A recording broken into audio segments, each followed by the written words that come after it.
Why pick Lafayette, Colorado? Well, it's only a viable option if you're looking to move into the Denver or Boulder, Colorado areas. Are you? If so, perhaps you're not interested in living right in the center of the city, but would rather live someplace with a bit more space, but not too rural. Well, that's Lafayette for you. Let me explain why.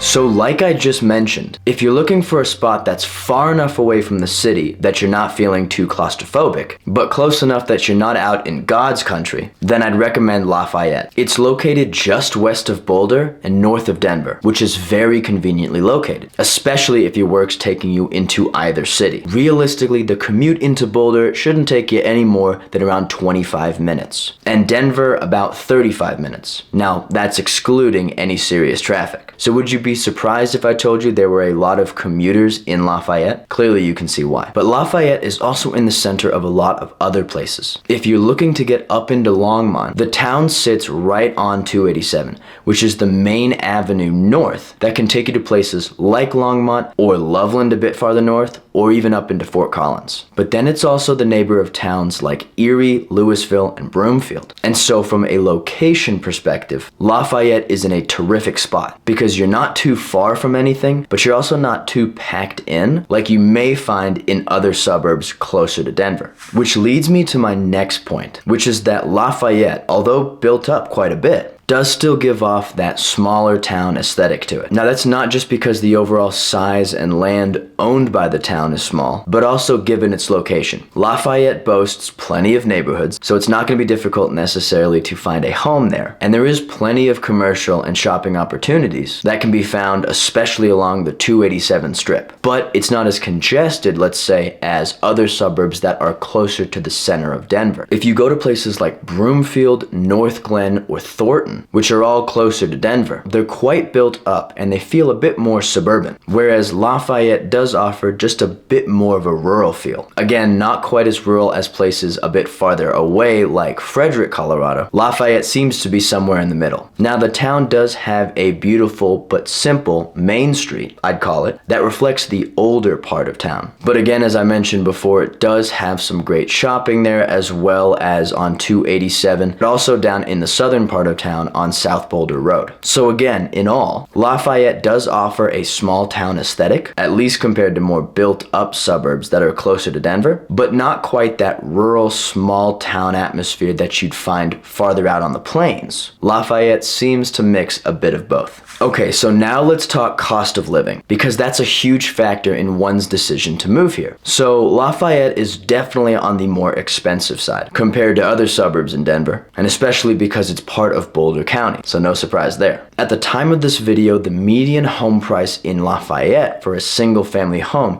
sits just shy of $900,000, and the median price for a townhome or condo sits just above $435,000. However, given the total number of properties in that category, which is quite low, I'd say over the past 6 months, that median price has been fluctuating around the $515,000 mark. Yes, quite expensive, especially compared to suburbs closer to Denver. And if we look at the price per square foot rate, which I love doing, we can see that in Lafayette, it's around $329 per square foot. Yikes. Now, if we take the rate and the median price, that would indicate that the median home in Lafayette is about 2,735 square feet, obviously give or take. So you'd have to take a look at what you're looking for in a home, as well as your budget, to see if Lafayette is a feasible option. But what if I told you there was a town that had a slightly more affordable price point, but a way better price per square foot rate, say over $100 cheaper per square foot? Well, then I'd recommend checking out this video on Erie, Colorado. Not only are the homes cheaper, but you're technically getting more home for your dollar, and then objectively a larger home altogether. I think you'll find it useful. This is Life on the Front Range. I'll see you there.